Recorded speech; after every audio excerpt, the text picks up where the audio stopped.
আপনার বইটা কি কেতাব স্যারের বই? হ্যাঁ, কেতাবউদ্দিনের বই। কেন, তোমাদের কি কেতাবউদ্দিন থেকে আচ্ছা। করায় না? জি ভাই। আচ্ছা, ঠিক আছে। কেতাবউদ্দিনের বই তা আর কি 2 বছর পুরানো আর কি। আচ্ছা, সো আজকে আমরা পড়বো হচ্ছে জটিল সংখ্যা, তৃতীয় অধ্যায়, দ্বিতীয় দ্বিতীয় পত্রের তৃতীয় অধ্যায়। এটা হচ্ছে জটিল সংখ্যা। ওকে, সো একটু ফার্স্ট একটু ছোট্ট দিয়ে নেই। সেটা হচ্ছে আমরা যখন নর্মাল সংখ্যা দিয়ে গোনা শুরু করি তখন দেখা যায় যে আমাদের এমনি নর্মালি গোনার জন্য কি ছিল, 1 2 3 4 এগুলা, ঠিক আছে। এইগুলাকে আমরা বলতাম প্রাকৃতিক সংখ্যা, এদেরকে আমরা রাখতাম একটা সেট এন এর মধ্যে। এখন দেখা যায় যে আমাদের যে একদম নর্মাল দুইটা অপারেশন আছে, যোগ আর গুণ, এইগুলো এদের মধ্যে করা যায়। এদের মধ্যে করা যায় বলতে আমি যদি দুইটা প্রাকৃতিক সংখ্যাকে গুণ দেই, আমি অবশ্যই আর একটা প্রাকৃতিক সংখ্যাই পাবো। 12 প্রাকৃতিক সংখ্যা, ঠিক আছে। যোগ দিলে আমি একটা প্রাকৃতিক সংখ্যাই পাবো। সমস্যা হয় যদি আমি মাইনাস করতে যাই।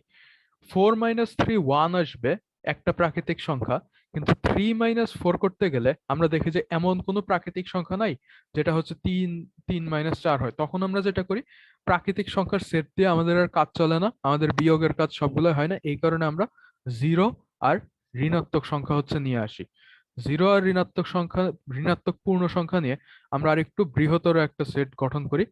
এই সেটটার মধ্যে আমাদের প্রাকৃতিক সেট সংখ্যার সেটটা আছে, সাথে হচ্ছে এইগুলো আমরা যোগ করি, আর এটাকে আমরা বলি হচ্ছে পূর্ণ সংখ্যার সেট, ঠিক আছে।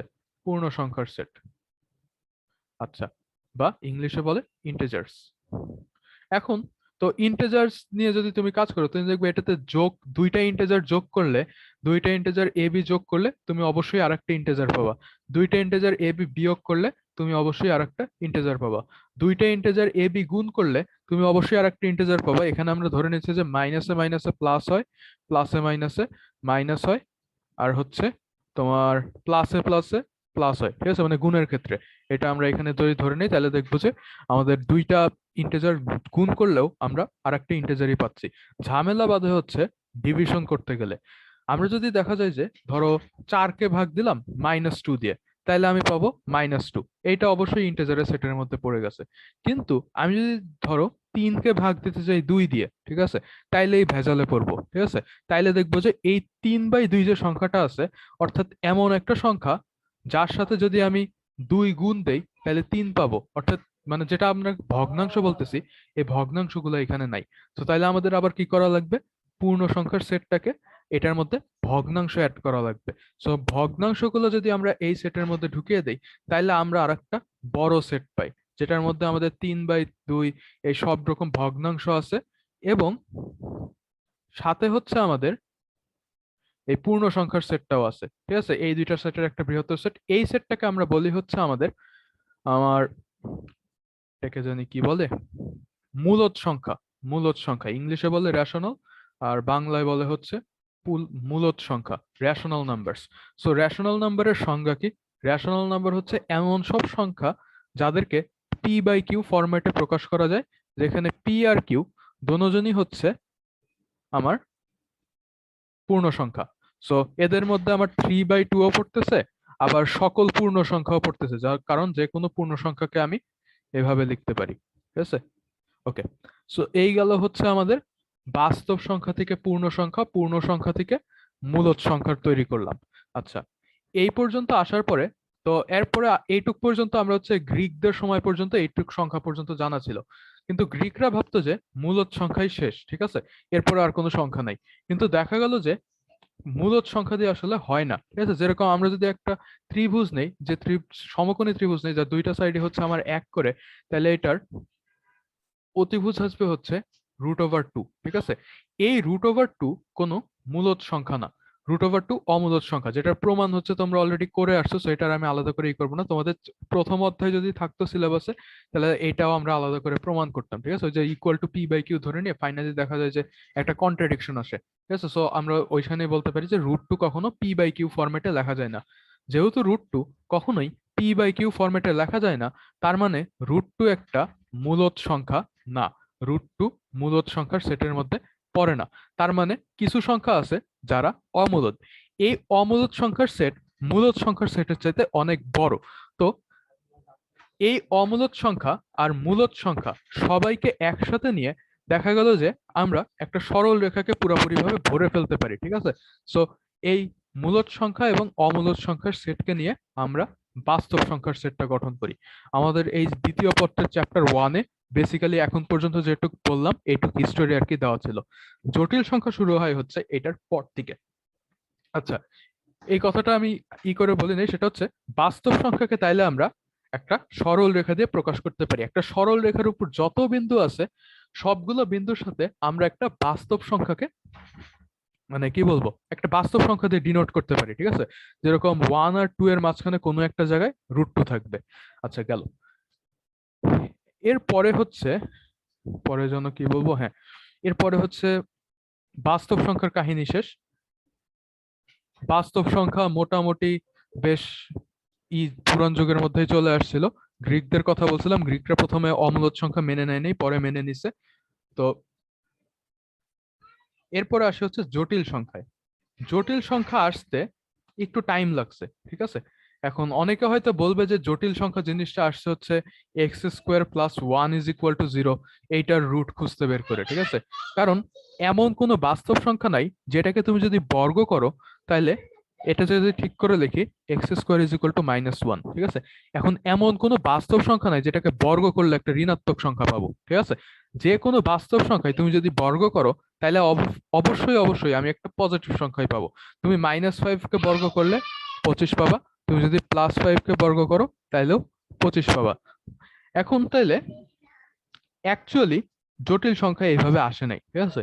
জটিল সংখ্যা আসছে হচ্ছে আচ্ছা এত হিস্ট্রি নাই বলি, খালি বলি যে জটিল সংখ্যা আসছে হচ্ছে তোমার কিউবিক ইকুয়েশন যেগুলো আছে, x³ তোমার ধরো 6x + 5, এই ধরনের সমীকরণ সলভ করতে গেলে দেখা যায় যে এদের কিছু সমীকরণের মূল আমার খুঁজে বের করা যায় না, ঠিক আছে। মানে এদের কিছু ফর্মুলা আছে, ওই ফর্মুলা গুলো দিয়ে এদেরকে খুঁজে পাওয়া যায় না, ঠিক আছে। ফর্মুলা গুলো ছিল, একটা ছিল মনে হয় টার্ট্যাগ্লিয়ার, আর আর একটা কার্ড ছিল, আর একজনের নাম মনে পড়তেছে না, ঠিক আছে। সো এই এরকম ইকুয়েশনের রুট বের করার অনেক মজার একটা ফর্মুলা আছে। ওই ফর্মুলা গুলো বের করতে গেলে দেখা যায় যে আমার কিছু জায়গায় রুটের নিচে ঋণাত্মক সংখ্যা চলে আসে, ঠিক আছে। যেরকম √/-6 চলে আসলো বা √/-7 চলে আসলো। এন্ড কথা হচ্ছে যে রুট রুট ওভার চিহ্নটার মানে কি? রুট ওভার চিহ্নের কাজই হচ্ছে কোনো সংখ্যার উপর যদি বর্গটা থাকে এটাকে আনডু করে দেওয়া, ঠিক আছে। যেরকম এই যে এখানে যদি আমি 25-এর উপর রুটটা মারি তাহলে 25-এর √ওভার আসলে দুইটা সংখ্যা হতে পারে, এক হচ্ছে +5 আর একটা হচ্ছে -5। ইউজুয়ালি আমরা এটা রুট করে এটা +5টাই লিখি, বাট এইটা √/25 হচ্ছে এই প্রশ্নের উত্তর যে কাকে বর্গ করলে আমি এটার ভিতরের সংখ্যাটা পাচ্ছি, ঠিক আছে।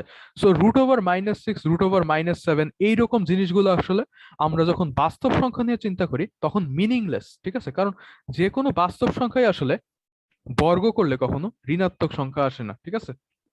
কিন্তু দেখা যায় যে গণিতবিদরা দেখতো যে যদি তারা ধরে নেয় যে এরকম কোনো সংখ্যা আছে, বাস্তব না কিন্তু এরকম কোনো সংখ্যা আছে যাদের হচ্ছে এরকম ঋণাত্মকই আছে, এইটা ধরে নিয়ে যদি কাজ করে তাহলে দেখা যায় যে এদের রুট খুঁজে বের করা যায়, ঠিক আছে। তো ওই সময় প্রথমে একটা ধাক্কা লাগে যে তাহলে হয়তো কিছু সংখ্যা আছে যাদের বর্গ করলে আমরা ঋণাত্মক সংখ্যাও পেতে পারি। এরপরে অনেক কাহিনী হয়।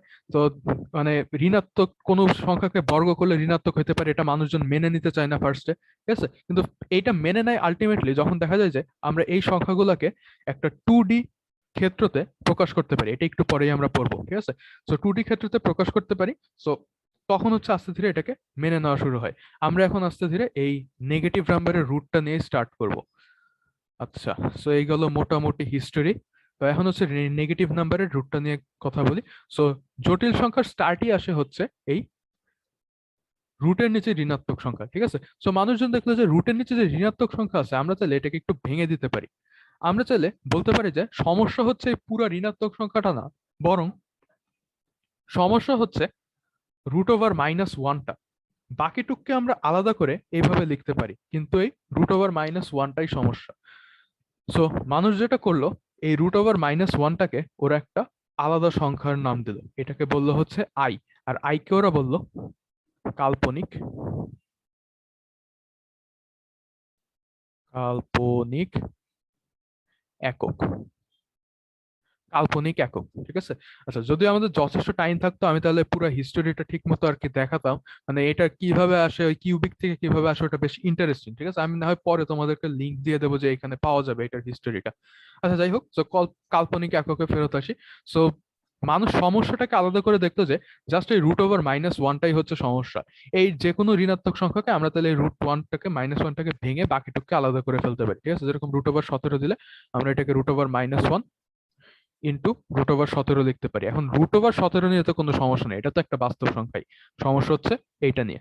তো মানুষ যেটা করলো, আই আই নামের একটা মানে একটা অ্যালফাবেটকে র্যান্ডমলি চুজ করে, ওরা আইকেই চুজ করে, কারণ ওরা হচ্ছে এটাকে ইমাজিনারি নাম্বার বলা শুরু করে। এদের নিয়ে কোনো ইমাজিনারি কোনো কাহিনী নেই, ঠিক আছে। এরা এরা এখন বাস্তব সংখ্যাকে আসলে আলাদা করে বাস্তব বলার কোনোই নাই।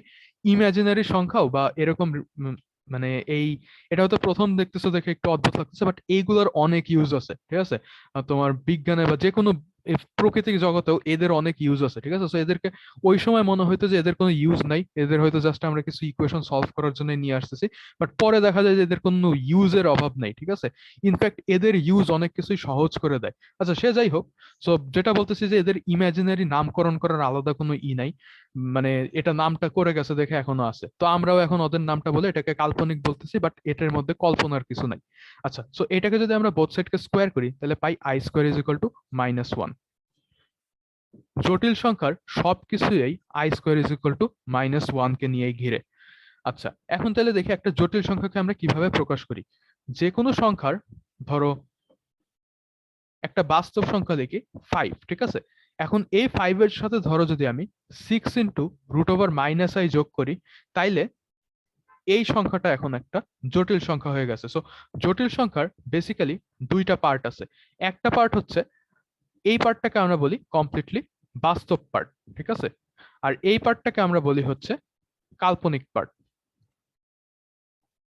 এই পার্টটাকে কাল্পনিক করতে বলতেছি কারণ আহ, যেটা এই করা হলো এখানে, যেরকম যে কোনো সংখ্যাকে দেখা গেলো যে আমরা √-1টাকে সমস্যা চিহ্নিত করে আলাদা করতেছি, এরকম যে কোনো সংখ্যা ধরো এরকম আছে যে √-1 এর সাথে এরকম কিছু যোগ আছে, তাহলে এইটাকে আমরা এইভাবে লিখে বলতে পারি যে এইটার এই পার্টটা আমাদের চিরচেনা বাস্তব সংখ্যার মতো, আর এই পার্টটা হচ্ছে কাল্পনিক সংখ্যা গুণ করা আছে, সো এই পার্টটাকে আমরা কাল্পনিক পার্ট বলতেছি। কাল্পনিক পার্ট এক্স্যাক্টলি পুরোটাকেও না, বরং এই আই এর সাথে গুণ হয় 6টাকে বলি। সো যে কোনো কাল্পনিক সংখ্যাই হচ্ছে তোমার এই ফরম্যাটে লেখা যায়, দুইটা বাস্তব সংখ্যার ফর্ম একসাথে, তাদেরকে হচ্ছে তোমার কি বলবো দ্বিতীয় বাস্তব সংখ্যাটা আই দিয়ে গুণ করা। আচ্ছা, তাহলে কয়েকটা বাস্তব সংখ্যা দিয়ে যোগ বিয়োগ করি তাহলে কিছুটা ক্লিয়ার হবে। আচ্ছা, সরি, বাস্তব সংখ্যা না, কাল্পনিক সংখ্যা নিয়ে। ওকে, কাল্পনিক সংখ্যাকে ফার্স্টে আমরা গ্রাফিক্যালি রিপ্রেজেন্ট না করে ফার্স্ট একটু যোগ বিয়োগ দেখি। কাল্পনিক সংখ্যা তাহলে বেসিক্যালি দুইটা বাস্তব সংখ্যা, ঠিক আছে, দুইটা বাস্তব সংখ্যা। যে কোনো কাল্পনিক সংখ্যা জেড হচ্ছে বেসিক্যালি দুইটা বাস্তব সংখ্যা, এ আর বি, এদেরকে যোগ দিয়ে আমরা লিখি। এদেরকে গ্রাফিক্যালিও দেখা দিই। যেরকম একটু আগে বললাম, মানুষ এদেরকে তখনই একসেপ্ট করে যখন আমরা এদেরকে দেখা গেল যে এদেরকে গ্রাফিক্যালি এক্সপ্রেস করা যায় খুব সহজে। গ্রাফিক্যালি আমরা এদেরকে কিভাবে এক্সপ্রেস করি, যে কোনো জটিল সংখ্যাকে গ্রাফিক্যালি এক্সপ্রেস করা হয় যে এইটা দিয়ে, এটাকে আমরা আর্গেন্ট প্লেন বলি, ঠিক আছে। আর্গেন্ট প্লেন বা আর্গেন্ট তল, ঠিক আছে। আর্গেন্ট বানান বাংলা বইতে দেখে নিও আর্গেন্ট বানান কি, আর্গেন্ট তল বলা হয়। সো এখন একটু মনে করে দেখো, বাস্তব সংখ্যাকে জানি আমরা কি দিয়ে প্রকাশ করতাম, বাস্তব সংখ্যাকে প্রকাশ করতাম একটা সংখ্যা রেখা দিয়ে, ঠিক আছে। এখন আমি এইমাত্র বললাম যে কোনো জটিল সংখ্যার আসলে দুইটা পার্ট থাকে, একটা হচ্ছে বাস্তব পার্ট, একটা হচ্ছে কাল্পনিক পার্ট, কিন্তু বেসিক্যালি এই দুইটা হচ্ছে দুইটা বাস্তব সংখ্যাই, ঠিক আছে। এ আর বি এখানে বাস্তব সংখ্যাই, ঠিক আছে। যেরকম এই যে একটু আগে একটা এক্সাম্পল দিলাম 5 + 6i, তারপর আর একটা এক্সাম্পল দিতে পারি আরেকটু অন্যরকম দিয়ে, ধরো 1.33 + 2.56i, ঠিক আছে। এই সবই বাস্তব কাল্পনিক সংখ্যা, কিন্তু দেখো কাল্পনিক না, জটিল সংখ্যা, এদের বেসিক্যালি এই দুইটা পার্ট বাস্তব সংখ্যাই। তো তাহলে একটা জটিল সংখ্যাকে এক্সপ্রেস করতে আমার দুইটা বাস্তব সংখ্যা লাগবে। এখন একটা বাস্তব সংখ্যা, যে কোনো বাস্তব সংখ্যা প্রকাশ করতে যেহেতু একটা সংখ্যা রেখায় প্রকাশ করা যায়, দুইটার জন্য আমার কি লাগবে, দুইটা সংখ্যা রেখা। আর দুইটা সংখ্যা রেখা আমরা ইউজুয়ালি একটা আর একটার উপর এরকম লম্ব করে আঁকায় এক্সপ্রেস করেই আমরা একটু সুবিধা পাই। সো কাল্পনিক সংখ্যাকে প্রকাশ করার জন্য আমরা এরকম একটা তল নেই। আচ্ছা, সো এইখানে আমরা প্রকাশ করি কিভাবে? যেটা এক্স অক্ষটাকে আমরা বলি হচ্ছে আমাদের বাস্তব রেখা, আর ওয়াই অক্ষটাকে আমরা বলি হচ্ছে আমাদের কাল্পনিক রেখা। আচ্ছা, এই নামকরণ দেখেই বুঝতে পারতেছো যে তাইলে আমি যদি এই সংখ্যাটাই নেই, ধরো 5+6i, তাইলে এইটার বাস্তব পার্ট কতটুক? 5। এই 5টাকে আমরা এই এক্স অক্ষ বরাবর নেব, ঠিক আছে? ধরো এখানে 5, আর এই কাল্পনিক পার্ট কত? 6, এটা আমরা ওয়াই অক্ষ বরাবর নেব। তাইলে 5,6 এই বিন্দুটা কই আছে? এইখানে। এই বিন্দুটা দিয়ে হচ্ছে আমরা 5+6i কে প্রকাশ করি। ওকে, এই হলো যে কোনো কাল্পনিক সংখ্যাকে প্রকাশ করার উপায়, তাই না? আর একটা নেই, ধরো -5+7i, তাইলে এটা এই দিক বরাবর -5 আর উপরের দিকে +7, এইখানে মোটামুটি। সো এরকম একটা জায়গায় থাকবে, ঠিক আছে? আচ্ছা, এইটুক পর্যন্ত কি ক্লিয়ার? কোনো কনফিউশন আছে? না ভাই। আচ্ছা, ঠিক আছে, তাহলে আমরা একটু আগাই। তাহলে আমরা এখন কাল্পনিক সংখ্যাকে আহ আকারে কিভাবে প্রকাশ করা যায় এটা দেখলাম। এখন তাহলে দেখি, বাস্তব সংখ্যাকে তো আমরা আকারেও প্রকাশ করতে পারতাম, তারপর হচ্ছে কি বলে, এটাকে আমরা চিহ্নায়িতও করতে পারতাম, কিন্তু এখন পর্যন্ত সংখ্যাদের যে অ্যাকচুয়াল কাজ ওইটা নিয়ে আমি কিছু বলি নাই। আমি খালি দেখালাম যে রুট ওভার স্কোয়ার রুটকে সব জায়গায় ঋণাত্মক সংখ্যার জন্য ডিফাইন করার জন্য আমরা হচ্ছে আমাদের বাস্তব সংখ্যাকে যেরকম আমরা রুটের নিচে সব সংখ্যার রুট হয় না দেখে আমরা এক্সটেন্ড করে অমূলদ সংখ্যা ঢুকেছিলাম, পরে আমরা ঋণাত্মক সংখ্যার রুট আনার জন্য এটাকে জটিল সংখ্যা সি বানায় দিছি। সি এর মধ্যে আমার আরো আছে। আচ্ছা, সো এখন কি জানি বলতে গেলাম, হ্যাঁ, এদের উপর আমাদের যোগ, বিয়োগ, গুণ, ভাগ এরা ডিফাইন্ড ছিল বাস্তব সংখ্যার জন্য। কাল্পনিক সংখ্যার জন্য এদেরকে আমরা কিভাবে ডিফাইন করব এটা একটু দেখে আসি। ধরো আমার দুইটা কাল্পনিক সংখ্যা আছে, ঠিক আছে? আমরা এখন কাল্পনিক সংখ্যার যোগ বিয়োগ দেখতেছি। দুইটা কাল্পনিক সংখ্যা আছে, ঠিক আছে? ধরো একটা হচ্ছে a+bi আর একটা হচ্ছে c+di। তো এদেরকে আমরা যোগ করব কিভাবে? যোগ করার জন্য ফার্স্ট এদেরকে আমরা লিখি। এখন এদের যোগ করতে গেলে কমন সেন্স কি বলে যে এই আই ওয়ালা জিনিসটা হচ্ছে ভেজাল, এদেরকে আমি এই নর্মাল বাস্তব পার্টের সাথে মিশাইতে পারতেছি না। সো আমি যেটা করি, বাস্তব পার্ট গুলাকে আলাদা যোগ করি, আর হচ্ছে কাল্পনিক পার্ট গুলাকে আলাদা যোগ করি, তারপর আইটাকে কমন নিয়ে লিখি, ঠিক আছে? অ্যাকচুয়ালি এদেরকে যোগ এইভাবেই করা হয়, ঠিক আছে? একটা এক্সাম্পল দিই।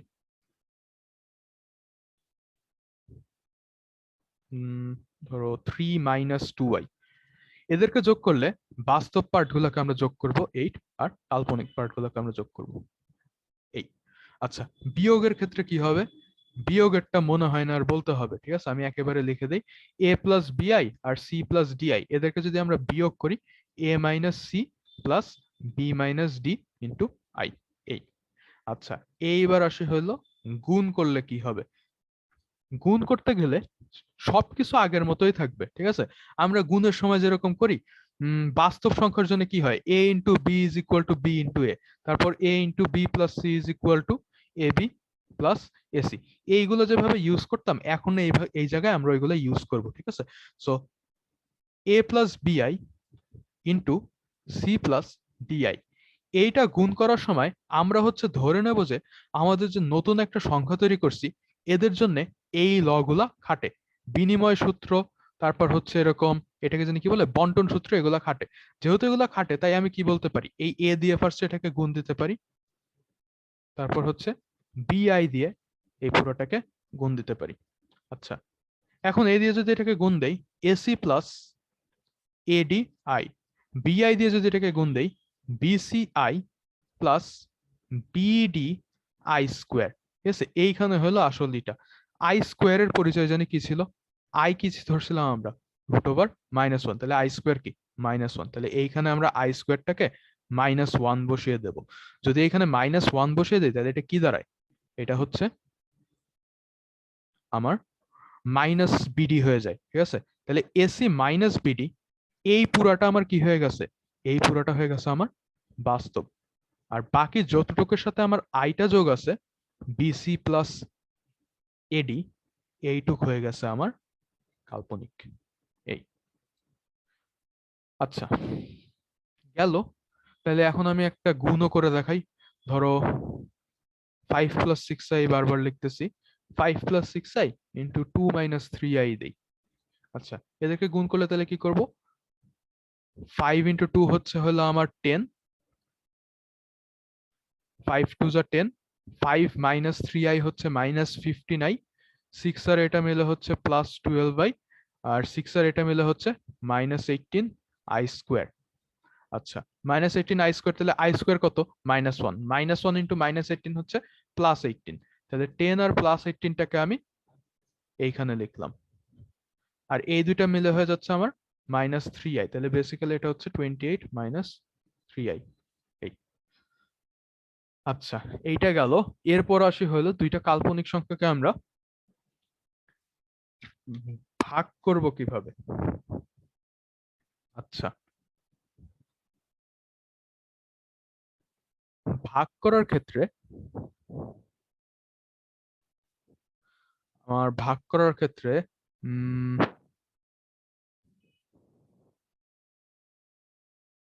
ধরো এরকম দুইটা কাল্পনিক সংখ্যা, এখন একই সাথে আমরা কাল্পনিক সংখ্যার আরেকটা জিনিস শিখে আসছি, সেটা হচ্ছে অনুবন্ধী, ঠিক আছে? অনুবন্ধী ইংলিশে বলে কনজুগেট। সো কোন কাল্পনিক সংখ্যা যদি a + bi হয়ে থাকে, এইটার অনুবন্ধী হচ্ছে a - bi। For example 5 + 3i যদি একটা কাল্পনিক সংখ্যা হয়ে থাকে, এইটার অনুবন্ধী হচ্ছে হলো 5 - 3i, ঠিক আছে? আবার ধরো 2 - 5i, এইটার অনুবন্ধী কি হবে, -2 + 5i। তার মানে বেসিক্যালি কাল্পনিক পার্টটার আমি সাইনটা চেঞ্জ করে দিচ্ছি, বাস্তব পার্ট আগের মতোই থাকতেছে। ফিগারে কিরকম হবে, এই যদি হয়ে থাকে একটা কাল্পনিক সংখ্যা a, b, এইটার অনুবন্ধী হবে হলো এখানে a - b, ঠিক আছে? মানে সিম্পলি এক্স অক্ষ বরাবর আমি এটাকে রিফ্লেক্ট করে দিচ্ছি, ঠিক আছে? এক্স অক্ষ বরাবর আমি এটার একটা কি বলবো, মিরর ইমেজ নিচ্ছি, ঠিক আছে? প্রতিবিম্ব নিচ্ছি, হ্যাঁ বাংলায় প্রতিবিম্ব বলে, প্রতিবিম্ব নিচ্ছি।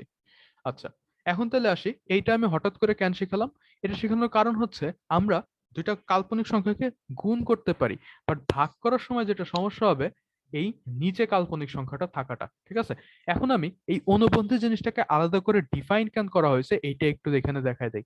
ধরো এদের অনুবন্ধী দুইটাকে আমি গুণ দিয়ে দিলাম, ঠিক আছে? গুণ দিয়ে দিলাম। এখন আমাদের নর্মাল যে অ্যালজেব্রার সূত্রগুলো ছিল এগুলো কমপ্লেক্সের ক্ষেত্রে আমরা খাটাতে পারবো, খালি একটাই জিনিস, i² যেখানেই আসবে সেখানে আমরা সুন্দর মতো একটা -1 বসিয়ে দেবো, ঠিক আছে? তাহলে এখানে দেখো a + b a - b এর সূত্র, তাহলে a² - bi² ঠিক আছে? তাহলে এটা কি হচ্ছে, a² - b² i² জানি কি -1। তাহলে দেখো a² + b² আসতেছে, এখন a আর b তো নিজেরা বাস্তব সংখ্যা, তাহলে কোনো জটিল সংখ্যাকে আর অনুবন্ধী দিয়ে যদি আমরা গুণ দিয়ে দেই তাহলে আমরা কি পাচ্ছি, একটা বাস্তব সংখ্যা ফেরত পাচ্ছি, ঠিক আছে? শুধু একটা বাস্তব সংখ্যাই ফেরত পাচ্ছি। যেরকম ধরো সহজ একটাই করি, 1 দিয়ে দেই, 1 + i ইন্টু 1 - i, এটা কত আসবে, 1² - i², তাহলে কত আসতেছে 1 - -1, 2, পুরোপুরি বাস্তব একটা সংখ্যা, ঠিক আছে? আচ্ছা তাহলে আমার কাজ হচ্ছে এখন নিচের সি প্লাস ডিআই টাকে সরায় দেওয়া, সি প্লাস ডি এর জায়গায় একটা বাস্তব সংখ্যা আনা। তাহলে আমি কি করব, নিচে যেটা আছে এটার অনুবন্ধী দিয়ে উপর নিচ গুণ দিয়ে দেব। খেয়াল করে দেখো আমি জটিল সংখ্যাগুলোকে বাস্তব সংখ্যার মতোই উপরে নিচে গুণ দিতেছি, এটা করতেছি ওইটা করতেছি, মানে বাস্তব সংখ্যার সাথে আমরা যা করতাম জটিল সংখ্যার সাথে আমরা তাই করতেছি, ঠিক আছে? খালি একটা জিনিস করতে পারবো না, ওইটা একটু পরে বলতেছি, ঠিক আছে? আচ্ছা এখন যদি এই গুণটা আমরা দিয়ে দিই তাহলে ফাইনালি আমরা দেখবো যে এসি এসি আর আরেকটা আসবে হচ্ছে plus BD divided by c² + d², এইটা আসবে, আর আসবে হচ্ছে আমার এখানে আসবে বিসি আর মাইনাস এডি ইন্টু আই। তাহলে দেখো আমরা এটাকে একটা কাল্পনিক আর একটা জটিল বাস্তব পার্টে ভাঙতে পেরেছি, ঠিক আছে। সো যখন আমরা এরকম দুইটা কাল্পনিক সংখ্যাকে ভাগ দিচ্ছি, তাইলেও দেখো আর একটা কাল্পনিক সংখ্যাই পাচ্ছি।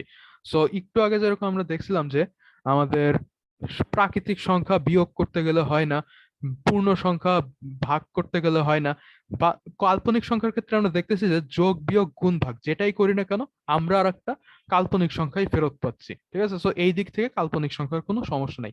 একটু পরে আমরা দেখবো যে আমরা যদি কোনো কাল্পনিক সংখ্যাকে রুটও করি তাইলেও আর একটা কাল্পনিক সংখ্যাই ফেরত পাবো। আচ্ছা, এখন হচ্ছে যেহেতু আমরা যোগ বিয়োগ গুণ ভাগ শিখে ফেলছি, আমি একটা ভাগ করতেছি, তারপর একটু যেহেতু তোমরা এখন পর্যন্ত কাল্পনিক সংখ্যা নিয়ে কিছু করো নাই, আমি তোমাদেরকে একটা ছোট ভাগের অঙ্ক দিয়ে কাল্পনিক সংখ্যা দিয়ে একটু হাত গরম করতে দিয়ে দিই। ধরো 5 - 3i দেই, আর হচ্ছে 2 + 7i দেই নিচে। আচ্ছা, এদের ভাগফল বের করার জন্য আমরা হচ্ছে নিচেরটার অনুবন্ধী দিয়ে উপরে নিচে গুণ দেব। নিচেরটার অনুবন্ধী কি হবে? 2 - 7i। আচ্ছা, এখন উপরে তাহলে কি আসতেছে? 5 × 2 আসতেছে 10, 5 × 8 আসতেছে -35i, -3 × 8 আসতেছে -6i, আর -3 × 8 আসতেছে 21i² +21i²। আর নিচে আসতেছে a² - b² এর সূত্র -i² -1 হয়ে যাবে, সো 4 + 49 আসবে। এখন আমরা এই 10 এর সাথে -21, i² হচ্ছে -1, তাহলে এখানে -11, -11 / 53, আর হচ্ছে এইটা আর এইটা মিলে আসতেছে হচ্ছে আমার 41, সো মাইনাসটাকে সামনে লিখে 41/53 ইন্টু আই।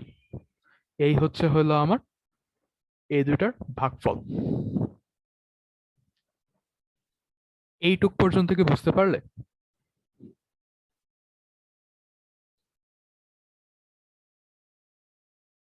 আচ্ছা, মনে হচ্ছে কোনো কোয়েশ্চেন নাই, তাহলে তোমাদেরকে একটা প্রবলেম করতে দিই। তোমরা হচ্ছে উম দুইটা করো, একটা হচ্ছে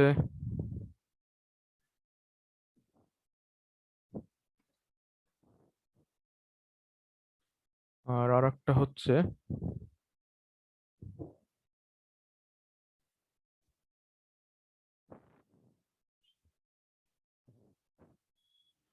এই দুইটার একটু উত্তরগুলো বের করো।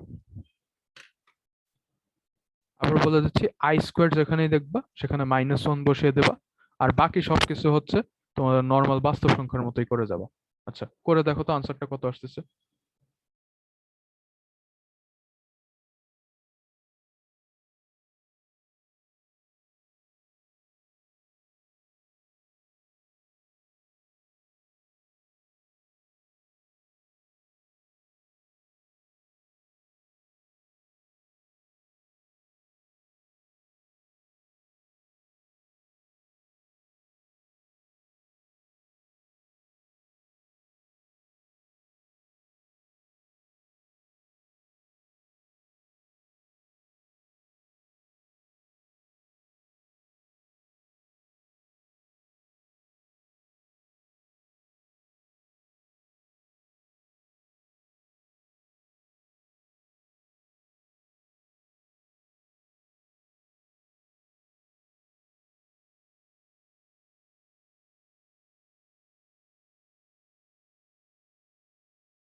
প্রথমটা আছে হলো 32 + 9i, আর পরেরটা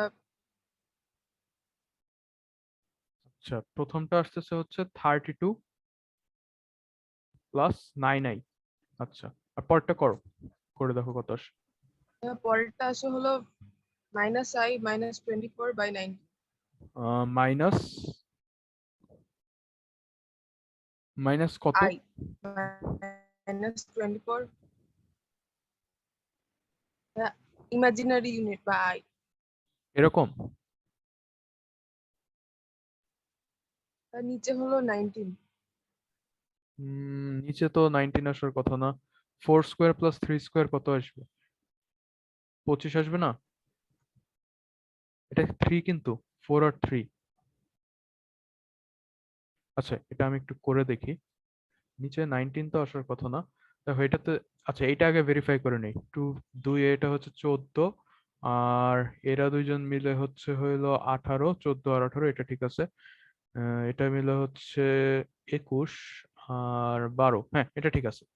আচ্ছা, আর এটাতে উপরে নিচে আমার কত দিয়ে গুণ দিতে হবে? 4 প্লাস 3i দিয়ে। আচ্ছা, so 4 minus 3i, 4 plus 3i।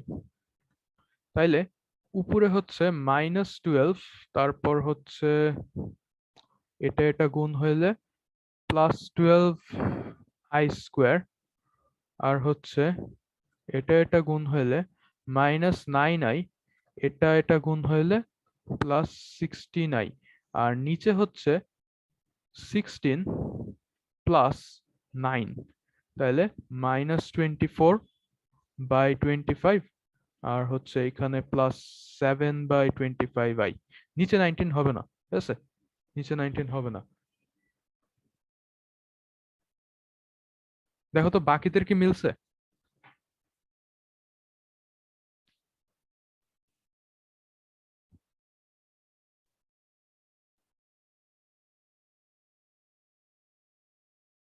দেখো ক্যালকুলেশনের সমস্যা হলে এখনই করে নিও, ঠিক আছে?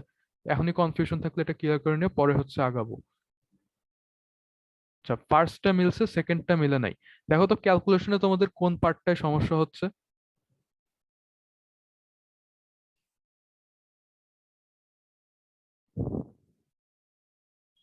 দেখি আমারটা ঠিক আছে নাকি। 3 4 -12, 4 3 12i², সো মাইনাস এটা, নিচে 25 আসবে। 16i, আর হচ্ছে -9i। ঠিকই আছে। হ্যাঁ, আচ্ছা, লাস্টের টার্মটা উপরে 12 হবে না? লাস্টের টার্মটা মানে এইখানে, এখানে, আচ্ছা হ্যাঁ দেখো, মানে আমার এই -3 আর -3i মিলে -9i হয়েছে, আর এই 4i আর 4 মিলে +16i হয়েছে, তাহলে এই দুইটা মিলে কত, 7ই হচ্ছে না? দেখো তোমারই হয়তো কোনো জায়গায় তুলতে ভুল হয়েছে, কোনো একটা নাম্বারকে হয়তো ভুল করছো।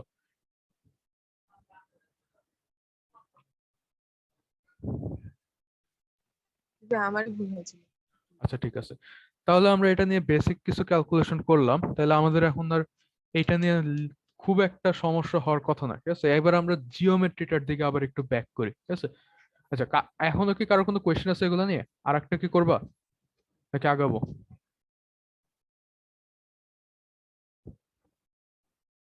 আচ্ছা, মনে হচ্ছে কারো কোনো কনফিউশন হ্যাঁ, নেই, তাহলে আমি আগাই।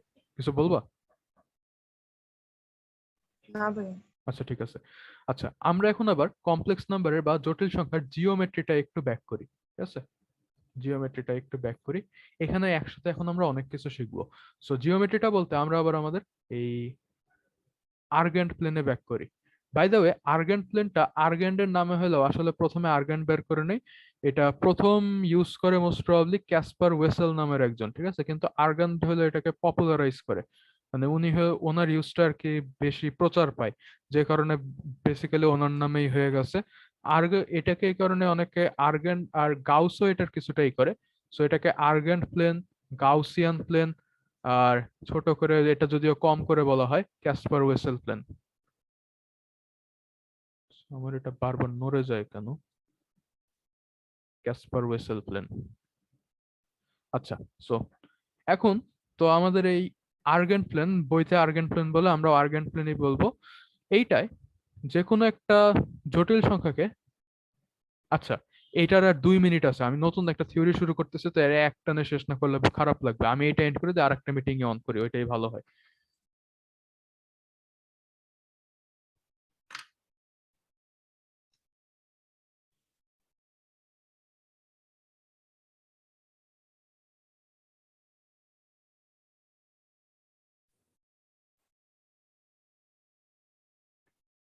আচ্ছা, আমরা ছিলাম হচ্ছে আমাদের আর্গেন্ট প্লেনে, আমাদের আর্গেন্ট প্লেন বা জটিল নাম্বারের তল।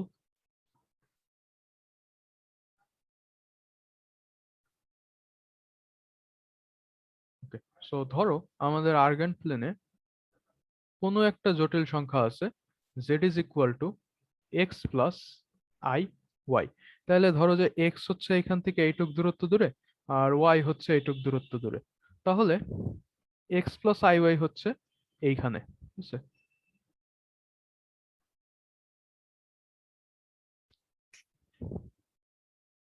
এখন একটু পরেই আমি দেখাবো কমপ্লেক্স নাম্বার কিভাবে ভেক্টরের মতো আচরণ করে, ঠিক আছে? ওটা একটু পরে দেখাবো, আগে হচ্ছে এটার ভেক্টরের মতো আচরণ করার আগে এটার কিছু ভেক্টরের মতো বৈশিষ্ট্য দেখে নিই। ওকে, সো কমপ্লেক্স নাম্বার তাহলে আমরা দেখলাম যে এটা আসলে বাস্তব সংখ্যা কি? বাস্তব সংখ্যা হচ্ছে আমার ওয়ান ডাইমেনশনাল নাম্বার, ঠিক আছে? একটা ডাইমেনশন মানে একটা সরল রেখা দিয়ে প্রকাশ করা যায়। কিন্তু জটিল সংখ্যা হচ্ছে টু ডাইমেনশনাল নাম্বার, এটাকে প্রকাশ করতে এক জোড়া করে বাস্তব সংখ্যা লাগে। এই কারণে এটাকে একটা তলে আমরা প্রকাশ করতেছি। ওকে, এখন যেহেতু এটাকে একটা তলে প্রকাশ করতেছি, তাই একটা তলে আমরা যেসব ইগুলো ইউজ করি, মানে একটা তলে যে কোঅর্ডিনেট সিস্টেমটা ইউজ করি, এটাকে আমরা চেঞ্জ করে এটাকে আমরা এখন পোলারে প্রকাশ করতে পারি, ঠিক আছে? সো এখন আমরা ফার্স্টে যেটা দেখবো সেটা হচ্ছে এই জটিল সংখ্যাগুলোর পোলার ফরম্যাট, ঠিক আছে? পোলার ফরম্যাট, ফরম্যাট বানান কি? ফরম্যাট, আচ্ছা, পোলার ফরম্যাট। আচ্ছা, এখন কেন্দ্র থেকে এই এক্স ওয়াই দূরত্বকে যদি আমরা আর বলি, এই আর কে আমরা কি লিখতে পারি? Root over x square plus Y square. এখন একটু মনে করে দেখো, জেড যদি আমার এক্স প্লাস আই ওয়াই হয়, এইটার অনুবন্ধীকে আমি কি লিখবো? X minus I Y. আর বাই দ্য ওয়ে অনুবন্ধীর সিম্বল হচ্ছে জেড যদি কোনো বাস্তব সংখ্যা জটিল সংখ্যা হয়, এটার অনুবন্ধী হবে হলো জেড এর উপরে জাস্ট একটা বার দিয়ে দেবো, ঠিক আছে? এখন জেড আর জেড বার যদি আমরা গুণ করি কি হবে? এক্স স্কোয়ার প্লাস, না, x square minus I y whole square, এইটা আসবে। এটা কই আছে? এইখানে। এই জিনিসটাকে বলা হয় হলো কোনো বাস্তব সংখ্যার, সরি, কোনো জটিল সংখ্যার মডুলাস, ঠিক আছে? কোনো জটিল সংখ্যার আর্গান প্লেনে কেন্দ্র থেকে মূলবিন্দু থেকে ওই সংখ্যাটার যে দূরত্ব, এটাকে আমরা বলি ওই সংখ্যার, জটিল সংখ্যার মডুলাস। আমরা আগে যেরকম মডুলাস ফাংশনকে এরকম দুইটা বার দিয়ে লিখতাম, জটিল সংখ্যার ক্ষেত্রেও এই মডুলাসকে আমরা এইভাবেই লিখি, ঠিক আছে? আর এই মডুলাস বেসিক্যালি আমার জেড আর জেড বার এইটার রুট ওভার, ঠিক আছে? জেড আর জেড বার এটার রুট ওভার। সো কেউ চাইলে এইখানেও লিখতে পারে যে এটা হচ্ছে আর স্কোয়ার বা জেড এর মডুলাসের স্কোয়ার। ওকে, এই তাহলে একেবারেই আমরা এইখানেও লিখে দিই জেড জেড বার হচ্ছে হলো R square is equal to Z এর মডুলাস স্কোয়ার। আর বাই দ্য ওয়ে জেড বারের মডুলাসও কিন্তু সেম। জেড বারের মডুলাস কি হবে? জেড বার যেহেতু এক্স মাইনাস আই ওয়াই, সেটাকে আমরা লিখতে পারি X plus I into minus Y. So এটার মডুলাস হবে হলো X square plus minus I minus Y whole square, তাহলে X square plus Y square root over x square plus Y square. So এটা Z বারেরও modulus square. আচ্ছা, একটা ছোট্ট নাম্বারের মডুলাস আমি বের করে দেখাই, 2 প্লাস 3i। এটার মডুলাস কত হবে? এটার মডুলাস হবে হলো রুট ওভার, এটা যদি জেড হয়ে থাকে এটার মডুলাস হবে হলো 2 square plus 3 square is equal to root over 13। এই, আচ্ছা, এখন এইটুকু আমরা মডুলাস শিখলাম। এইবার আসি হচ্ছে, দাঁড়াও, হ্যাঁ ঠিক আছে, যেখানে ছিলাম এইটা হচ্ছে আমরা এই বা জটিল সংখ্যার মডুলাস শিখলাম। এখন হচ্ছে জটিল সংখ্যার সাথে রিলেটেড আর একটা জিনিস শিখবো, সেটা হচ্ছে এইটার, একে জানি কি বলে, আর্গুমেন্ট বলে, ঠিক আছে? আর্গুমেন্ট বলে ইংলিশে। এখন আর একটা ব্যাপারও বলে নেই, আমার কাছে যে বইটা আছে এটা হচ্ছে ইংলিশ ভার্সনের বই, ঠিক আছে? সো আর এক ভেজাল। আহ এইটার বাংলাটা আমার এখন মনে নাই, বাট যতদূর মনে আছে এটাকে বাংলায়ও আর্গুমেন্টই বলে, ঠিক আছে? আর্গুমেন্ট হচ্ছে আমার এক্স অক্ষের ধনাত্মক যে সাইডটা, অর্থাৎ বাস্তব সংখ্যার যে ধনাত্মক সাইডটা, এইটার সাথে কোনো কাল্পনিক জটিল সংখ্যার যে লাইনটা আমি আঁকছি, এই ভেক্টরটা আঁকছি, এইটা যে কোনটা তৈরি করছে, ঠিক আছে, এই থিটাটা, তাহলে এই থিটাটা এইখান থেকে আমি কি লিখতে পারি, এই জটিল সংখ্যার এই পার্টটা হচ্ছে ওয়াই, এই পার্টটা হচ্ছে এক্স, তাহলে এই ফিগার থেকে আমি কি লিখতে পারি, ট্যান থিটা সমান সমান ওয়াই বাই এক্স, অথবা ট্যান থিটা সমান সমান হচ্ছে কাল্পনিক ভাগ বাস্তব, কারণ ওয়াইটা বেসিক্যালি এই জটিল সংখ্যার কাল্পনিক পার্ট আর এক্সটা হচ্ছে হলো আমার বাস্তব পার্ট। ঠিক আছে, এটা নিয়ে পরে আমরা আরেকটু বিস্তারিত আলোচনা করব। ঠিক আছে, আপাতত এইটুকু জেনে রাখলাম, এটা নিয়ে পরে আমরা আরেকটু বিস্তারিত আলোচনা করব। এখন আমরা একটু এই ফিগারে আবার ব্যাক করি। এই ফিগারে এখন আমরা এটাকে কনভার্ট করে এইটুককে আর লিখছি আর এটাকে আমরা থিটা লিখছি। এখন তাহলে আমরা আমাদের এক্স আর ওয়াই কে মুছে দিই, আমাদের এক্স আর ওয়াই কে মুছে দিই। তাহলে পোলারে এটাকে কি লেখা যায়, আর কমা থিটা, আর কমা থিটা। আচ্ছা, এখন তাহলে এইটাকে যদি আমরা এক্স ওয়াই তে প্রকাশ করতে যাই, তাইলে আমাদের এই জটিল সংখ্যার এক্সটাকে কি লিখতে পারি, আর কস থিটা, আর ওয়াইটাকে কি লিখতে পারি, আর সাইন থিটা, যেখানে থিটা গুলো হচ্ছে হলো আমাদের আর্গুমেন্ট আর আর গুলো হচ্ছে হলো আমার কি বলে এটাকে, মডুলাস। আচ্ছা, গেল। তাহলে যে কোনো জটিল সংখ্যা এক্স প্লাস আই ওয়াই কে আমরা চাইলে এই ফরম্যাটে লিখতে পারি, আর I R sine theta is equal two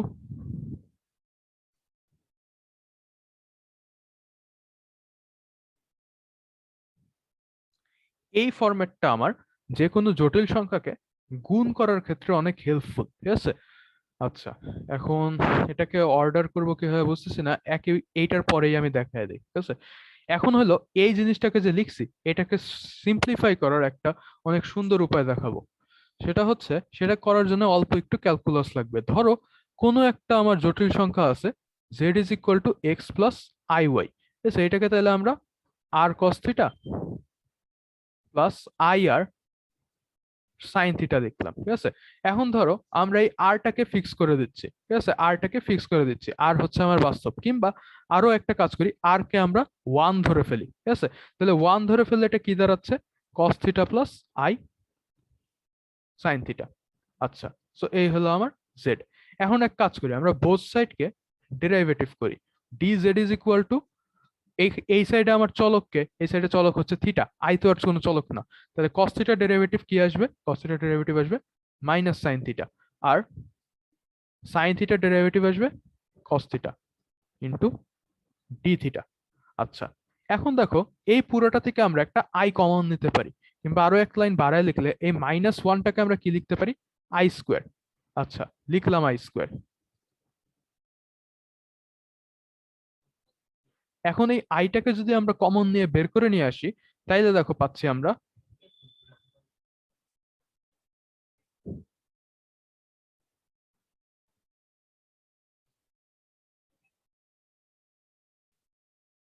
এইটা। ওকে, এখন দেখো এইটা কি,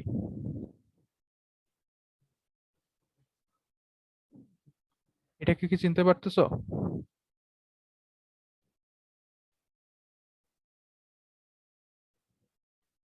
আচ্ছা, তোমরা কি বুঝতেছো নাকি ঘুমায় গেছো? হ্যাঁ, বুঝতেছি। আচ্ছা আচ্ছা, দেখো এখন আমরা দুই সাইডকে ইন্টিগ্রেট করে দিতে পারি। ঠিক আছে, আচ্ছা ইন্টিগ্রেট করলে এখানে কি আসতেছে, dx বাই এক্স, সো এটা লগ ন্যাচারাল অফ জেড। আর এই সাইডে কি আসতেছে, শুধু আই থিটা। ঠিক আছে, আচ্ছা এইবার দেখো, এইবার এই পুরোটাকে আমরা লিখতে পারি, এইখানে তো লগ ন্যাচারাল আছে, এটাকে ওই সাইডে পাঠিয়ে দিলে Z is equal two E to the power I theta. ঠিক আছে, আমরা এখন পর্যন্ত জাস্ট কমপ্লেক্স নাম্বার যোগ বিয়োগ আর গুণ করা শিখছি, এইখানে আমরা কমপ্লেক্স নাম্বার পাওয়ারে নিয়ে গেছি। ঠিক আছে, আচ্ছা আর এই পাওয়ারে নিয়ে গিয়ে আরো মজার জিনিস আছে, এই জেডটাকে যেন আমরা কি ধরছিলাম, cos theta plus I sine theta. So cos theta plus I sine theta হচ্ছে E to the power I theta. ঠিক আছে, এটা আমরা মোটামুটি প্রমাণও করে আসতে পারছি, cos theta plus I sine theta হচ্ছে E to the power I theta. এই ফর্মুলাটা অনেক বিখ্যাত। ঠিক আছে, এই ফর্মুলাটার নাম হচ্ছে এটা অ্যাকচুয়ালি বইতেও আছে, আবার মনে করো না যে আমি এমনি এক্সট্রা পড়াচ্ছি, এটা বইতেও আছে, আর এটা আসলে অনেক কিছুকে অনেক সহজ করে দেয়। এটার নাম হচ্ছে অয়লার্স ফর্মুলা, ঠিক আছে? ইংলিশ বানানটা আগে লিখি। ইউলার না, এটাকে পরে অয়লার, ঠিক আছে? মানে উচ্চারণ এরকম, বাংলায় লিখলে আরো সহজ হয়। অয়েলার, অয়েলার, হ্যাঁ, অয়লার। এই তো অন্তস্থ অ দিয়ে অয়লার, অয়লার্স ফর্মুলা। আর যেহেতু অয়লার্স ফর্মুলা আমরা লিখেই ফেলছি, আর বাই দ্য ওয়ে, ক্যালকুলাসে জানি আমরা আমাদের ডিগ্রিটা অলওয়েজ কিসে ধরি? রেডিয়ানে। সো মনে রাখবা এই ফর্মুলাটা আমার রেডিয়ানে প্রযোজ্য। আচ্ছা, সো আমরা এক কাজ করি, থিটাটাকে না পাই ধরি, ঠিক আছে? থিটা পাই বসায় দিই, যেহেতু এই দুই সাইড সমান, এটা একটা ফর্মুলাই, আমরা theta is equal to pi বসায় দিই। Theta is equal to pi বসালে আমরা পাচ্ছি E to the power I pi is equal to cos pi plus I sine pi. Sine pi এর ভ্যালু কত? 0। কস পাই এর ভ্যালু হচ্ছে -1, তাহলে E to the power I pi is equal to -1, অথবা E to the power I pi plus 1 is equal to 0। So এই একই লাইনে একসাথে আমার ম্যাথের যে 5টা কনস্ট্যান্ট আছে, সবচেয়ে জরুরি কনস্ট্যান্ট সবগুলো একসাথে আছে, 1, 0, ই, পাই, আই। আর একই সাথে গুণ করা, গুণ করা কই আছে? এই যে এখানে গুণ করা আছে, এখানে যোগ করা আছে, পাওয়ারে নেওয়া আছে, সবকিছু একই লাইনে। এই ইকুয়েশনটার নাম হচ্ছে আমার অয়লার্স ইকুয়েশন, ঠিক আছে? এইটুক পরীক্ষার জন্য জরুরি না, এইটুক হচ্ছে আমাদের সিলেবাস আছে, ঠিক আছে? এইটা খুব ইন্টারেস্টিং, আর এক লাইন লিখলে করা যায়, তাই এটা আমি দেখাই নিলাম। E to the power I pi plus 1 is equal to 0। এটা খুবই ইন্টারেস্টিং, কারণ আমরা এখন পর্যন্ত জটিল সংখ্যা জাস্ট যোগ আর গুণ করা শিখছি, আমি এখানে পাওয়ারে নিয়ে গেছি, আর পাওয়ারে নিয়ে দেখাচ্ছে যে এটা ইকুয়াল টু -1 আসছে। আচ্ছা, এটা নিয়ে আরেকটু পরে আরো বেশি আমরা পড়বো, তখন দেখবো যে এটা আমাদের সবকিছুকে কত সহজ করে দেয়। আচ্ছা, এইটুকু আমরা শিখলাম।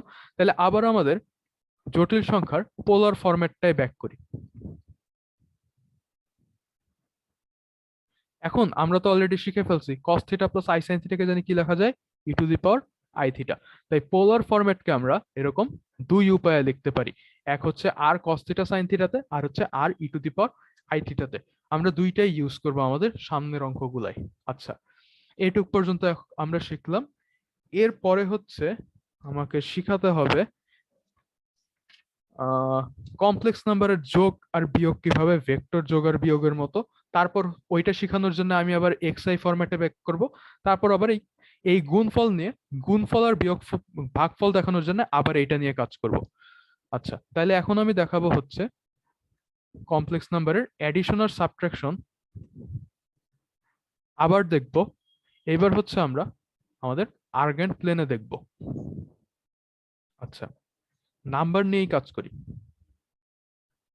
ধরো একটা কমপ্লেক্স নাম্বার আছে 1 + 2i।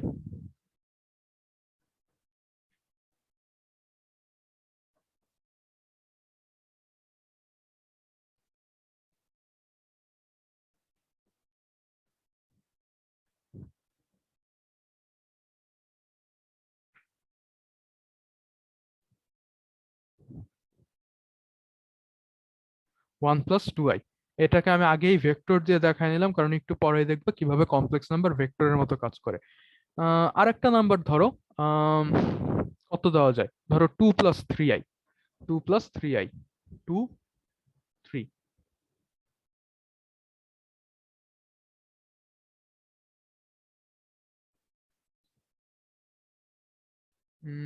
এই নাম্বারটা না আমি একটু উঁচাই তুলে ফেলছি, দেখতে বিশ্রী হবে। আমি এক কাজ করি, এটাকে 1 + 2i না দিয়ে 1 + 1i দিই, তাহলে দেখতে সুন্দর হবে, তোমাদের বুঝতে আর একটু আরাম হবে। 1 + i। আর একটা নাম্বার হচ্ছে এইটা। এখন এদেরকে যদি আমি যোগ করি, তাও কিছুটা বিশ্রী হয়েছে। এদেরকে যদি আমরা যোগ করি, তাহলে দেখো 1 + i প্লাস 2 + 3i, এদেরকে যোগ করলে কি করব? এই 1 এর সাথে আমি 2টা যোগ করব, 3i এর সাথে আমি 3i টা যোগ করব, তাহলে পাবো হচ্ছে 3 + 4i। ঠিক আছে, 3 + 4i কই থাকবে? মোটামুটি 4 কই যাবে? 4 যাবে হচ্ছে এইখানে, যদি আমি 3 দিয়ে থাকি 4 হবে আরো উপরে, মোটামুটি এইখানে, এখানে আর কি করতেছি 3 প্লাস 4i। এবার একই সাথে আমি আরেকটা জিনিস দেখাই। ধরো তোমার কাছে, আমরা একটু ধরো এইসব ভুলে গিয়ে একটু ভেক্টরে ব্যাক করি, ঠিক আছে? সো i প্লাস জে, তার মানে অ্যাকচুয়ালি 1i প্লাস 1j, এই ভেক্টরটার সাথে আমি 2i প্লাস 3j কে যোগ করব, ঠিক আছে? তাইলে আমরা জানি কি করব, i এর সাথে যে যোগ করে বসে থাকবো না, i এর সাথে i যোগ করব, তাহলে কি হবে? 1 plus 2i plus 1 plus 3j, তাইলে 2i প্লাস 4, না 3i প্লাস 4j। মিলাতে পারতেছো? ভেক্টর অ্যাডিশন, না সব ভেক্টর না, 2D ভেক্টর অ্যাডিশন আর 2D নাম্বার, তার মানে কমপ্লেক্স নাম্বার, এদের অ্যাডিশন দেখতে হুবহু সেম, ঠিক আছে? ইনফ্যাক্ট দেখো, আমি এখানে তোমাদেরকে দেখাচ্ছি, এটা গ্রাফিক্যালিও সেম হয়। আমি জাস্ট এখন এদেরকে জয়েন করে দিচ্ছি, এবার দেখো। আচ্ছা, আমার ছবি বিশ্রী আসছে, বাট এটা বেসিক্যালি আমাদের সামান্তরিক সূত্র, সামান্তরিক সূত্র। তোমরা কি বুঝতে পারলা? জি ভাইয়া। আচ্ছা, সো জটিল সংখ্যা আমার অ্যাডিশন আর সাবট্রাকশনের ক্ষেত্রে, আমি এখানে খালি অ্যাডিশন দেখাইছি, বাট সাবট্রাকশনের ক্ষেত্রে কি হবে, সিম্পলি তোমার ভেক্টর সাবট্রাকশনের মতোই হবে, ঠিক আছে? একেবারে ভেক্টর সাবট্রাকশনের মতোই হবে, বইতে সুন্দর করে ফিগার টিকার দিয়ে এটা বোঝানো আছে, ঠিক আছে? সো এটার আলাদা করে আমি করলাম না, একটা দেখাইছি। সো জটিল সংখ্যা অ্যাডিশন আর সাবট্রাকশনের ক্ষেত্রে আমার 2D ভেক্টরের 2D ভেক্টর এর মতো ব্যবহার করে। এখন তোমরা বলবা যে হ্যাঁ, এটা বেশ সুন্দর, অ্যাডিশন সাবট্রাকশন ভেক্টরের মতো, কিন্তু এগুলো তো সংখ্যা আর এগুলো ভেক্টর। সো জটিল সংখ্যার তো গুণ আর বিয়োগও আছে, আর ভেক্টরের তো আসলে গুণ নাই। ভেক্টরের ডট প্রোডাক্ট ছিল, ডট প্রোডাক্ট করলে তো আর এটা ভেক্টরই থাকতো না। আর ক্রস প্রোডাক্ট করলে তো এটা যে ভেক্টর হইতো, এটা এই তলের মধ্যেই থাকতো না, ঠিক আছে? সো এদের সাথে আসলে এটারে রিলেট করে লাভ নাই। তাইলে গুণ আর ভাগকে আমি দেখাবো কিভাবে? আচ্ছা, গুণ আর ভাগ দেখানোর জন্য আমার তাহলে আবার তোমার ওই গুণ আর ভাগ আসলে আমাদের চেনা জানা কোনো কিছুর মতোই লাগবে না, ঠিক আছে? আচ্ছা, দেখাই কিভাবে। কি করি, এটা মুছেই ফেলি। আবার আমরা একটু আর্গেন প্লেনটাকে ড্র করি।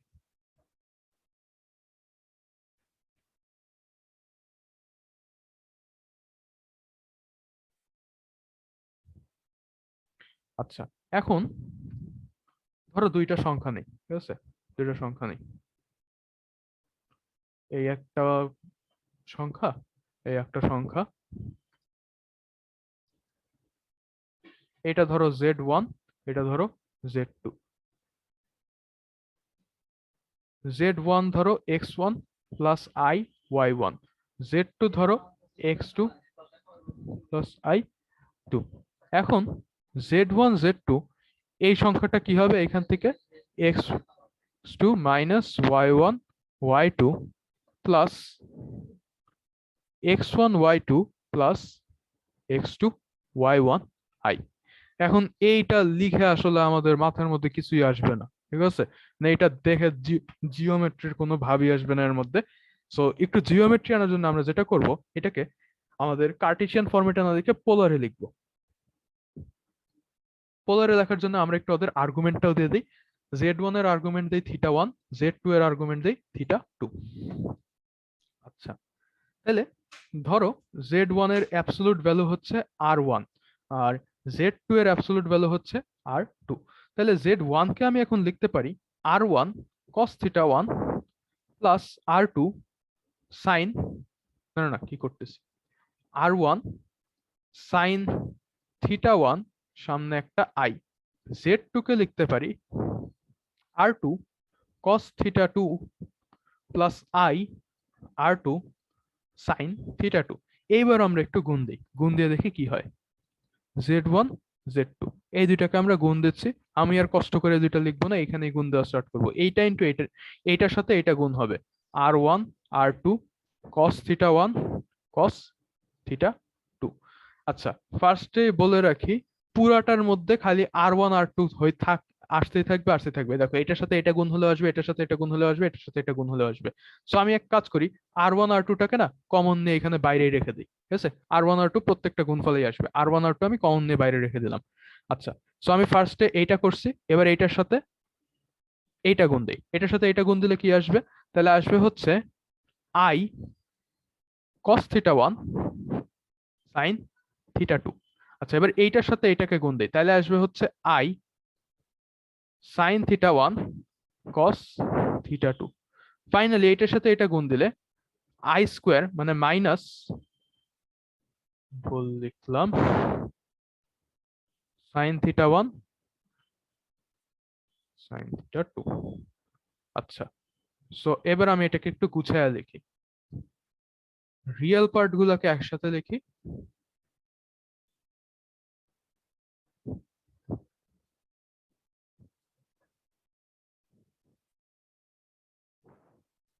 কমপ্লেক্স পার্টটাকে একসাথে লিখি।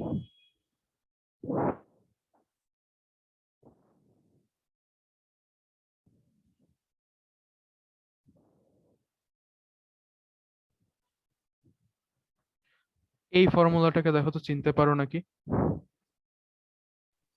cos theta 1 plus theta 2. Theta 1 plus theta 2। আর পরের পার্টটাও মনে হয় চিনতে পারতেছো, sine theta 1 plus sine theta 2। আমি একেবারে R1 R2 গুণ দিয়ে লিখতেছি।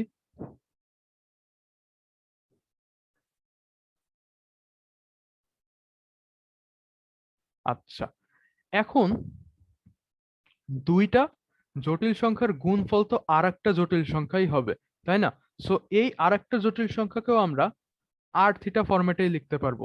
সো এটাকেও আমরা R cos theta plus I R sine theta ফরম্যাটেই লিখতে পারবো। এখন তাহলে এইটার সাথে এই পুরাটার সাথে এইটাকে কম্পেয়ার করে দেখো তো, এই দুইটা জটিল সংখ্যাকে যদি আমরা গুণ দিই তাহলে নতুন যে জটিল সংখ্যাটা পাবো এইটার মডুলাস কি হবে? এই দুইটা জটিল সংখ্যার মডুলাসের গুণফল। আর এটার আর্গুমেন্ট কি হবে? এই দুইটা জটিল সংখ্যার আর্গুমেন্টের যোগফল। দেখো তো মিলায় বুঝতে পারলা নাকি? এই যে থিটা, এই যে থিটা প্লাস থিটা 1, এটা কি ক্যাচ করতে পারলা? জি ভাইয়া।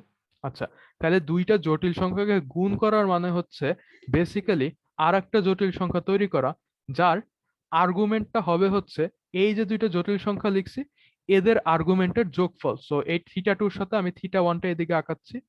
সো এই পুরাটা তাইলে হচ্ছে থিটা 1 প্লাস থিটা 2, আর এটার লেন্থটা হবে হলো, দৈর্ঘ্যটা হবে হলো এই দুইটার যে এই দুইটার যে দৈর্ঘ্য আছে এই দুইটার দৈর্ঘ্যের গুণফল। এই দুইটার দৈর্ঘ্যের গুণফল মোটামুটি এত বড় হবে, ধরে নিচ্ছি এত বড় হবে।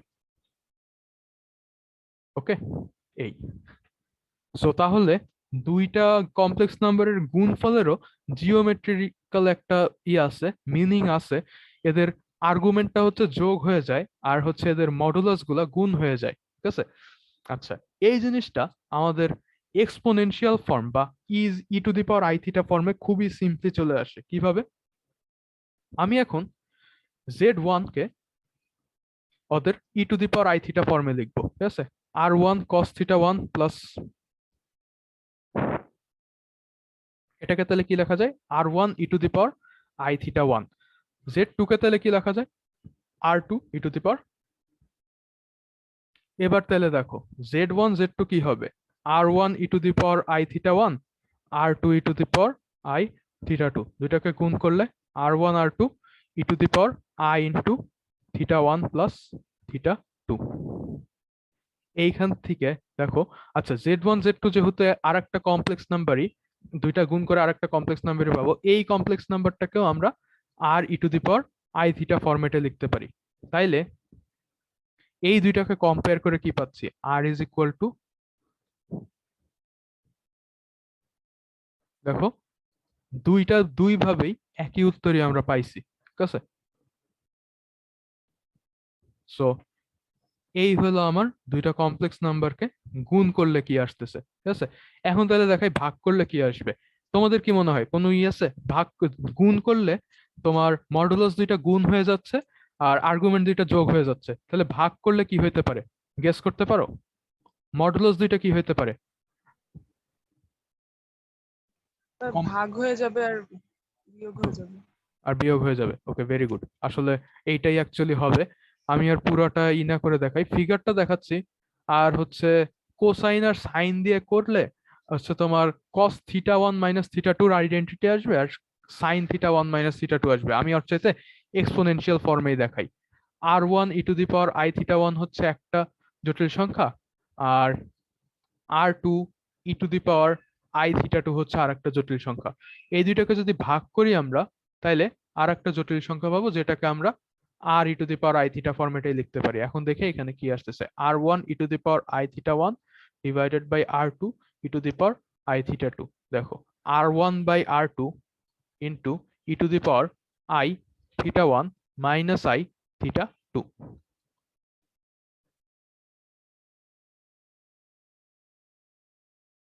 সো এদেরকে যদি এখন আমরা কম্পেয়ার করি,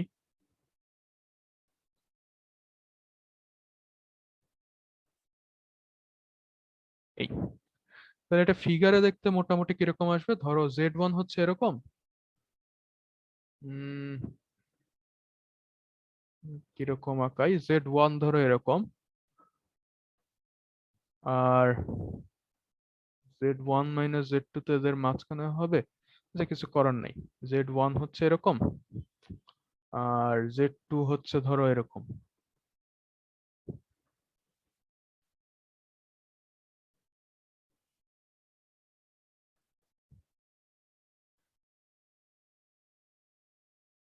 এই অ্যাঙ্গেলটা থিটা টু, এই অ্যাঙ্গেলটা থিটা ওয়ান।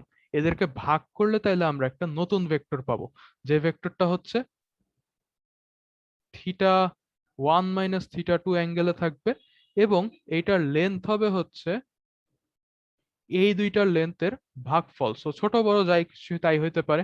জেড টু যদি আবার একের থেকে ছোট হইতো লেন্থে, তাহলে এটা ভাগ খেয়ে বড় হয়ে যাইতো। আমরা অত চিন্তা না করে সিম্পলি করতেছি, ভেবে দিতেছি এই হবে হলো এই ভেক্টরটা, ঠিক আছে। এটাতে দেখে আবার মনে করেন এটা প্যারালেলোগ্রাম সূত্র হয়েছে, ওরকম কিছু হয় নাই। এটা আসলে আমাদের ভেক্টর বা এরকম কোনো সূত্রই না। এটা খুবই অদ্ভুত একটা জিনিস হয়েছে। এটার আর্গুমেন্টটা বিয়োগ হয় আর মডুলাস গুলো ভাগ হয়, আর মাল্টিপ্লিকেশনের ক্ষেত্রে আর্গুমেন্ট গুলো যোগ হয় আর মডুলাসটা গুণ হয়। ওকে, এই হলো আমার কমপ্লেক্স নাম্বারের তোমার গুণ আর ভাগের জিওমেট্রিক্যাল মিনিংটা। আচ্ছা, গেল। এইবার আসি তাইলে এইখান থেকে বুঝতে পারতেছো কোনো কমপ্লেক্স নাম্বার যদি আমার দেওয়া থাকে, এদেরকে যদি আমাদের তোমার কি বলে এটাকে কার্টেশীয় ফরম্যাটে দেওয়া থাকে, ঠিক আছে। এখন তাহলে বলি এদের দুইটা ফরম্যাটের নাম কি। একটাকে আমরা কার্টেশীয় বলতেছি, কার্টেশীয় বানান আমি ভুলে গেছি, কার্টেশীয়, আর আরেকটাকে হচ্ছে আমরা পোলার বলতেছি। আচ্ছা, কার্টেশীয় বানান ঠিক করে নিও। কার্টেশীয় ফরম্যাটে যদি দেওয়া থাকে দুইটা নাম্বার, এদেরকে যোগ করা অনেক সহজ। আর পোলার ফরম্যাটে যদি দেওয়া থাকে, ধরো দেওয়া আছে two E to the power I pi by six, আর আরেকটা আছে three e to the power I pi by three, তাহলে এদেরকে গুণ করা অনেক সহজ, ঠিক আছে। এদেরকে গুণ করতে গেলে এখানে কি হবে, এটা তো অলরেডি দেখাইছে, আমি গুণটা দেখাই তাহলে। 2 আর 6 হচ্ছে গুণ হবে, আর ই to the power I pi by six plus pi by three, তার মানে বেসিক্যালি 30 ডিগ্রি আর 60 ডিগ্রি কত হয়, e to the power I pi by two, six e to the power I pi by two. এখন e to the power I pi by two কি, cos pi by two plus I sine pi by two, তাহলে এটা basically কত হচ্ছে 6i। ওকে, এই যে এটা 0 আসতেছে আর এটা 1 আসতেছে। আচ্ছা, এখন একটা কাজ করি, যেহেতু একসাথে অনেক কিছু শিখে ফেলছি, গুণ আর ভাগ করার আগে আমি কয়েকটা নাম্বার তোমাদেরকে একটু পোলার কার্টেশিয়ান থেকে পোলারে নিতে বলি, ঠিক আছে। কার্টেশিয়ান থেকে পোলারে নিতে বলি। প্রথম সংখ্যাটা দেই হচ্ছে এক্সারসাইজ থেকে দেই, আমার বইয়ের এক্সারসাইজ আর কি, যেহেতু না মেলার চান্স আছে তাই আমি ইটা দিয়েই দেই। ধরো একটা জটিল সংখ্যা আছে 1 + √3i। আচ্ছা, এটা করে দেই। ওরা বলতেছে এইটার মডুলাস বের করতে এবং এইটার আর্গুমেন্টটা বের করতে, এবং আরেকটা জানি কি, আহ আচ্ছা এই দুইটাই। আর হচ্ছে হ্যাঁ আরেকটা হচ্ছে এটাকে পোলার ফরম্যাটে লিখতে, ঠিক আছে, এটাকে পোলার ফরম্যাটে লিখতে। আমি এইটা করে দিচ্ছি, দেন তোমাদেরকে একটা দিচ্ছি, তারপর হচ্ছে আর্গুমেন্ট নিয়ে যে বলছিলাম বিস্তারিত কিছু বলবো, ওইটা বলে নিয়ে আবার এই অঙ্কগুলোতে ব্যাক করতেছি। আচ্ছা, এইটার তাহলে মডুলাস কি হবে? রুট ওভার বাস্তব পার্টের স্কোয়ার প্লাস কাল্পনিক পার্টের স্কোয়ার। তাহলে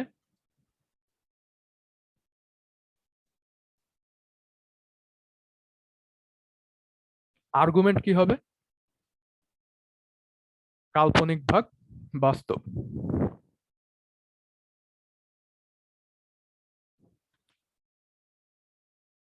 পাই বাই 3। তাহলে এটাকে পোলার ফরম্যাটে কি হবে?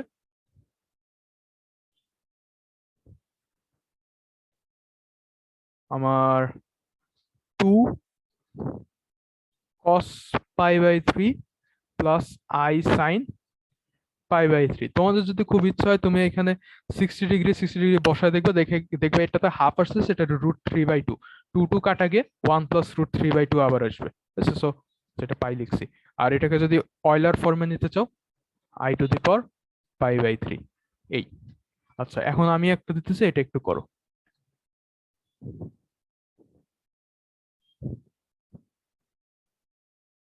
আচ্ছা, আমি এটা করে গেলাম, তাড়াতাড়ি করে গেলাম। এটাতে কি কোন লাইনে বুঝতে সমস্যা হয়েছে? স্ট্রেট ফরওয়ার্ড একটা অঙ্ক। না ভাই, সমস্যা হয় নাই। আচ্ছা ঠিক আছে, তাহলে এখন একটা তোমাদেরকে করতে দেই। এটা বইতে না, এমনি বাইরে থেকে দিতেছি, কারণ ওই বিস্তারিত কথাবার্তা না বলে নতুন এইগুলো করতে দেওয়া যাবে না। আচ্ছা, যে দেব হচ্ছে, কত কত দেওয়া যায়। আহ আচ্ছা আচ্ছা, না এটাও তো কেমন জানি হয়।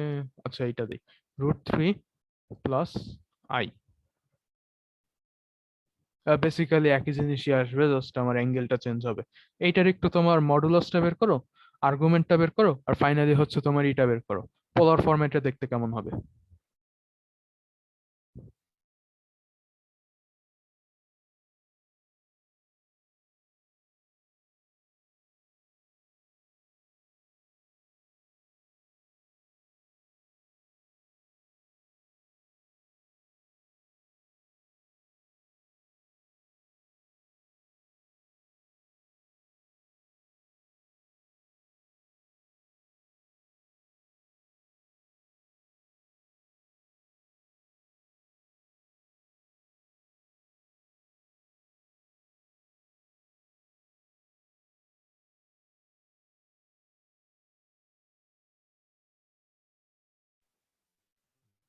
মডুলাস আসে 2 আর আর্গুমেন্ট আসে π/6, আর হচ্ছে পোলারে করলে আসে 2 to the power i × π/6। আচ্ছা ঠিক আছে, হ্যাঁ, সহজ একটা অঙ্ক ছিল। তাহলে সবারই যদি এটা আসে, তাহলে আমি ওই বিস্তারিত আলাপটাই করতে পারি। আচ্ছা আচ্ছা, যেটা ওই সময় আলাপ করতে গিয়ে করলাম না, সেটা হচ্ছে এই মডুলাস আর্গুমেন্টটা নিয়ে হচ্ছে কথাটা।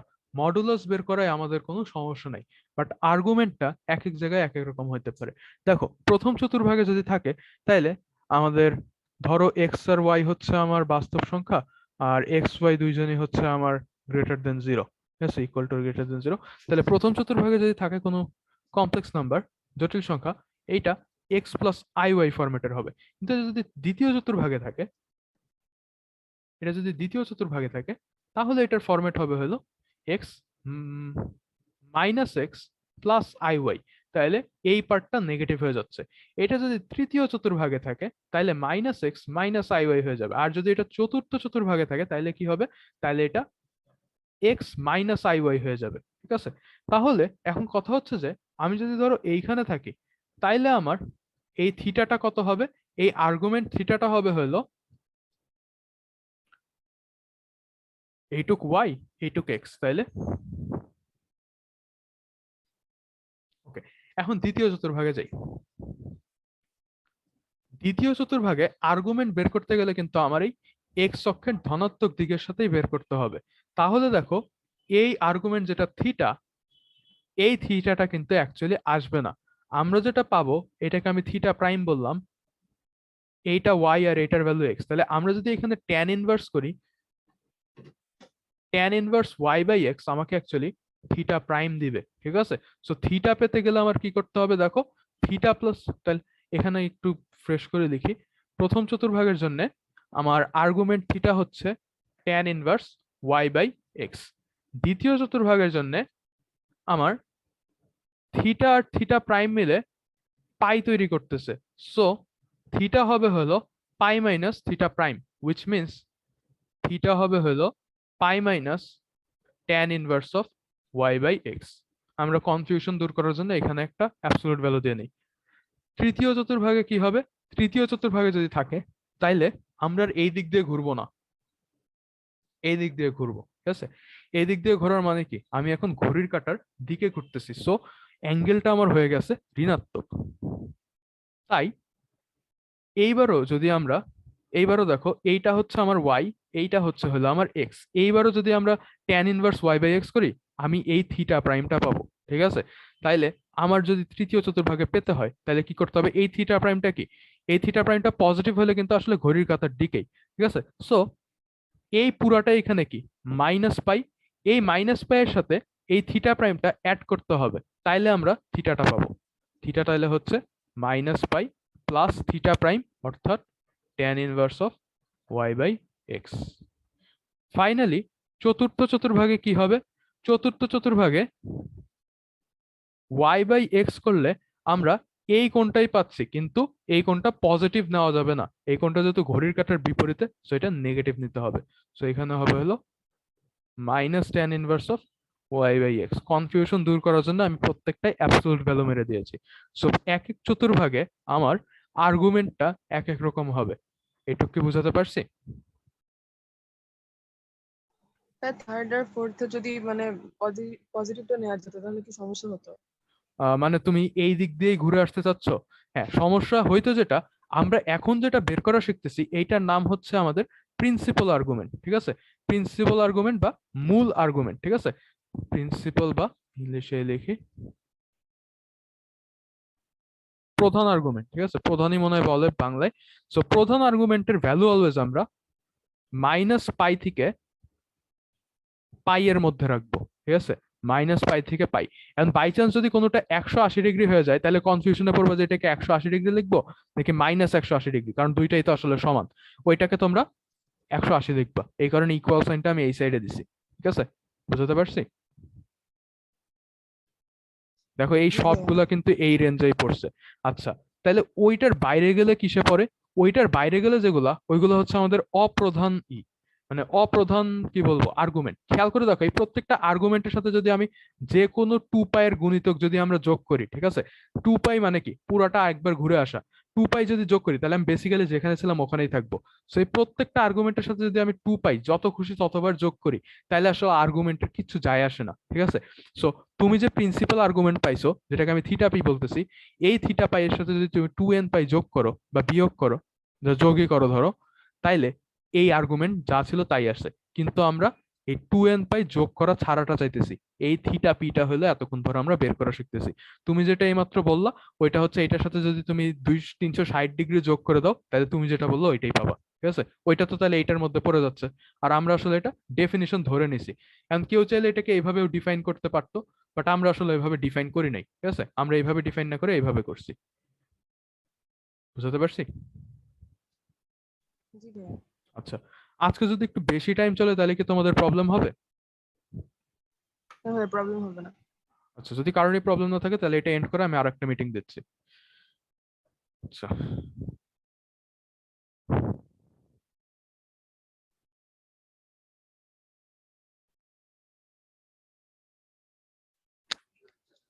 আচ্ছা, তাহলে আমি একটু ফর্মুলাগুলো রিপিট করি।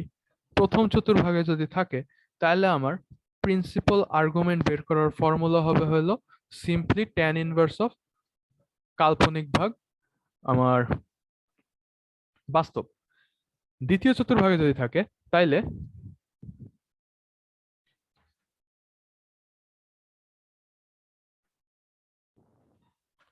তৃতীয়টায় যদি থাকে তাহলে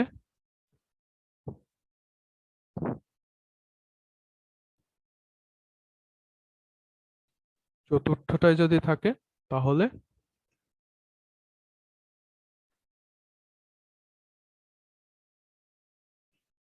এই আচ্ছা, এখন হচ্ছে আর একটা কোয়েশ্চেন, কোন চতুর্ভাগে আছে এটা আমরা চিনবো কিভাবে? আমরা সিম্পলি এই দুইটা এক্স আর ওয়াই এর সাইন গুলো চেক করব। যেরকম ধরো আমাকে যদি কেউ দেয় -3 + 4i, এইটা অবশ্যই অবশ্যই দ্বিতীয় চতুর্ভাগে আছে, কারণ এক্স এর ভ্যালু নেগেটিভ, ওয়াই এর ভ্যালু পজিটিভ।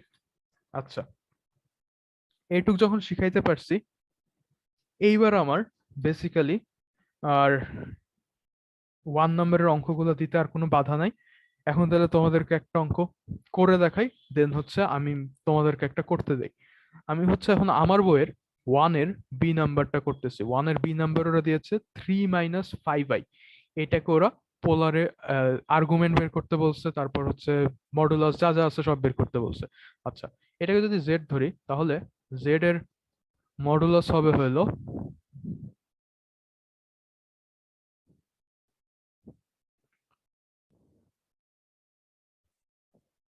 √34, রুট সহই থাক। আর্গুমেন্ট কি হবে?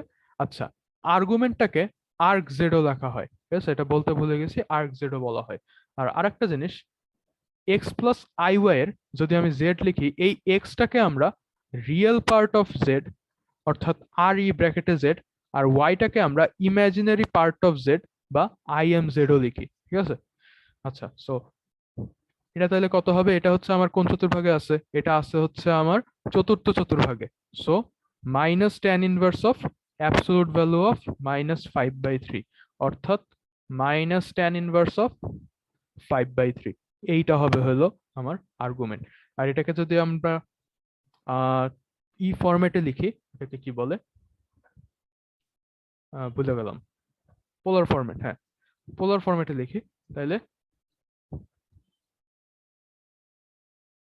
মাইনাস দিতে ভুলে গেছি।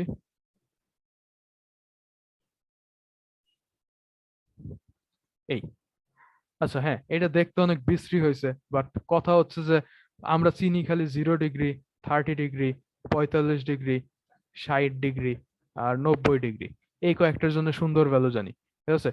এখন এইগুলা বাদে তো অ্যাঙ্গেল আসলে অসংখ্য। সো সবসময় যে সুন্দর ভ্যালু হবে এটা আশা না করাই ভালো। যেরকম এরপরে তোমাদেরকে একটা করতে দেবো, এটা তো এরকম tan−1 একটা বিচ্ছিরি ভ্যালু আসবে, ইনফ্যাক্ট রুটটাও হবে না, এটা না, রুটটা হয়ে যাবে। তোমাদেরকে দিচ্ছে হচ্ছে আমার বইয়ের ওয়ানের ডি নাম্বার -8 -6i, এটার একটু সবকিছু বের করো।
মডিউলাস আসছে হলো 10, আর আর্গুমেন্ট আসছে -5 প্লাস tan−1 অফ 3/4 এরকম।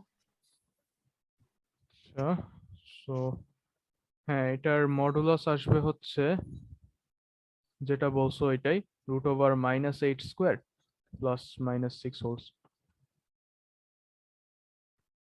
আর এটা আমার তৃতীয় চতুর্ভাগে পড়ছে, সো থিটা আসবে হচ্ছে -π plus tan−1 of absolute value of -6/8, মানে -π প্লাস tan−1 অফ 3/4। আর যেহেতু এটা থিটা এত বিশ্রী, তাই এটা r e⁻i ফরম্যাটে আমি এভাবেই রেখে দেবো, যেখানে থিটা হচ্ছে এটা। আচ্ছা, এই শেষ। সো আমরা পোলারে এই করতে পারি, তারপর হচ্ছে গুণ দেওয়া শিখলাম, ভাগ দেওয়া শিখলাম, এখন এক কাজ করি, আমরা পোলারে নিয়ে গিয়ে গুণ দেওয়া শিখি। আচ্ছা, আজকে নর্মাল জিনিস করতে করতে অনেক টাইম গেছে, নেক্সট দিন এগুলো নিয়ে আরো কাজ করা লাগবে। আচ্ছা, এবার তাহলে একটা গুণ আর ভাগের অঙ্ক করে আজকের মতো শেষ করি। আহ, ওই আছে। আচ্ছা, করব হচ্ছে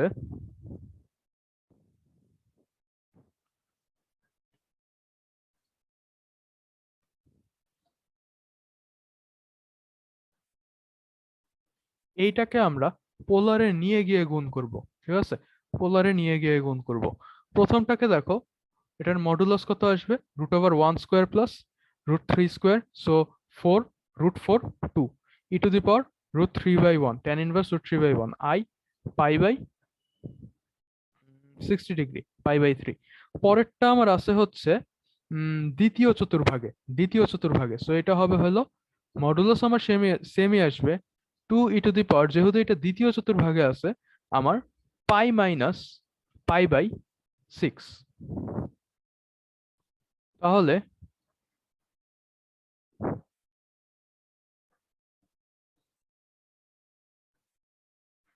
আচ্ছা, এখন তাহলে আসবে হচ্ছে 4e⁻i, এইটা হচ্ছে হলো আমার 60 ডিগ্রি, আর এটা হচ্ছে হলো 150 ডিগ্রি, সো দুইটা মিলে 210 ডিগ্রি। 210 ডিগ্রি কত হয়? 210 ডিগ্রিকে কিভাবে লিখবো?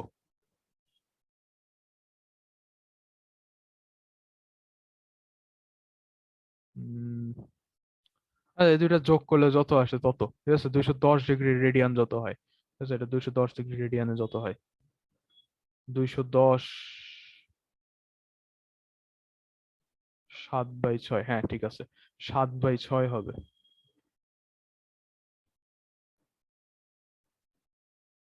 আচ্ছা, এখন চাইলে এটাকে আমরা আমাদের ইতে নিয়ে যেতে পারি। ঠিক আছে, ইতে নিয়ে যাওয়ার সময় আমরা এটাকে ডিগ্রিতেই লিখলাম। cos 110 ডিগ্রির ভ্যালু কত হবে? যেহেতু এটা থার্ড কোয়াড্রেন্টে, ভ্যালু আমার নেগেটিভ আসবে। আর 180 প্লাস 30 ডিগ্রি, সো cos 30 ডিগ্রির ভ্যালু না, হ্যাঁ ঠিক আছে, cos 30 ডিগ্রির ভ্যালু হচ্ছে √3/2, সো এটা plus i into sign 30 degree, minus হবে, তো এটার সামনে মাইনাস হবে, এটার সামনে একটা মাইনাস হবে, সাইন 30 ডিগ্রি হাফ, তাহলে বেসিক্যালি পাচ্ছি হচ্ছে -2√3 -2i। এই এই হচ্ছে এটার সলিউশন। এখন তোমরা যেটা করবা সেটা হচ্ছে এই দুটাকে ভাগ দিবা। ঠিক আছে, এই দুটাকে ভাগ দিবা,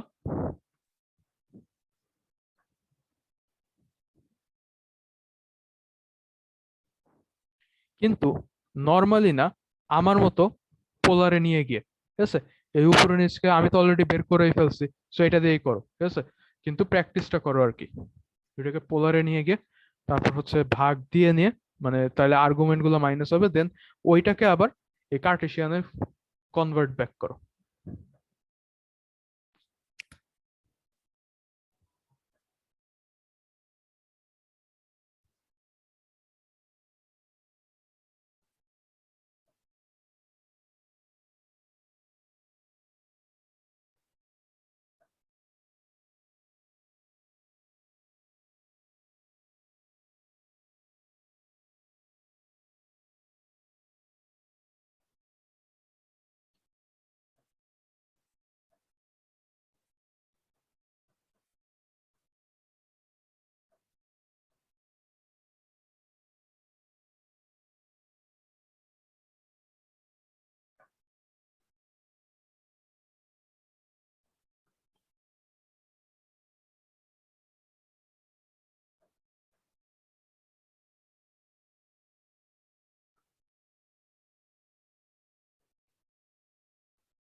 তারপর -1 আসে।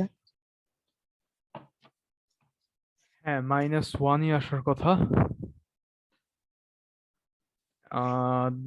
অটটা জানি কত আসছিল, অটটা আসে হচ্ছে 150 ডিগ্রি। আচ্ছা, অটটা হলো 60 ডিগ্রি, আর অটটা জানি কত আসছিল, পাই মাইনাস এটা 150 ডিগ্রি। হ্যাঁ, তাহলে 60 মাইনাস 150, না, -1 কি আসার কথা? আচ্ছা দেখি, তাহলে 2e⁻, বাই 2e⁻i 5π/6, তাহলে 2 কাটা 2 কাটা e⁻i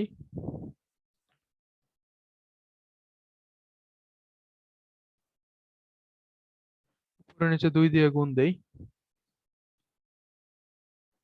এত যা ভাবছি -120 ডিগ্রি আসবে, ঠিক আছে, -1 আসবে না। এই দুইটা আসলে তাহলে, আচ্ছা না না না দাঁড়াও, না না ঠিক আছে, এক্স্যাক্টলি -1ও না, এটা কাটলে 3π/6, সো তাহলে e⁻i -π/2, ঠিক আছে। এটাকে যদি এখন আমরা ওই ফরম্যাটে লিখি, তাহলে cos π/2, cos -π/2 plus i sin -π/2। এখন cos -π/2 এর ভ্যালু কত? cos θ আর cos θ টা একই, তাহলে π/2 এর ভ্যালু হচ্ছে 0, আর sin -π/2 এর ভ্যালু কত? -1। তাহলে আনসার হচ্ছে -i, -1 না -i। আচ্ছা, এই গেল, তাহলে আমরা এটার গুণ ভাগ শিখে ফেলছি।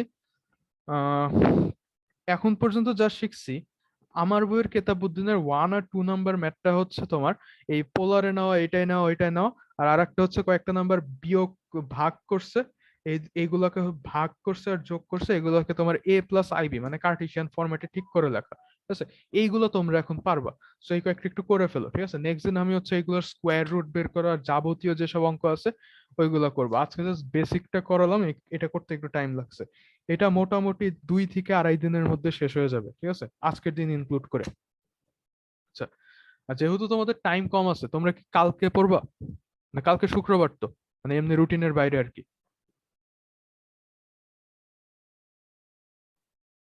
তাই কালকে পড়াবেন মানে?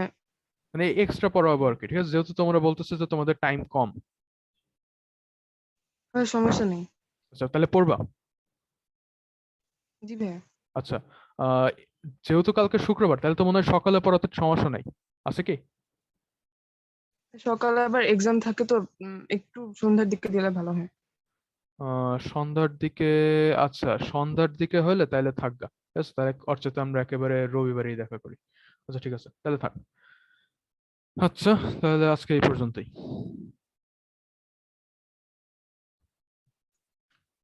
ভাইয়া, আসসালামু আলাইকুম। আসসালাম।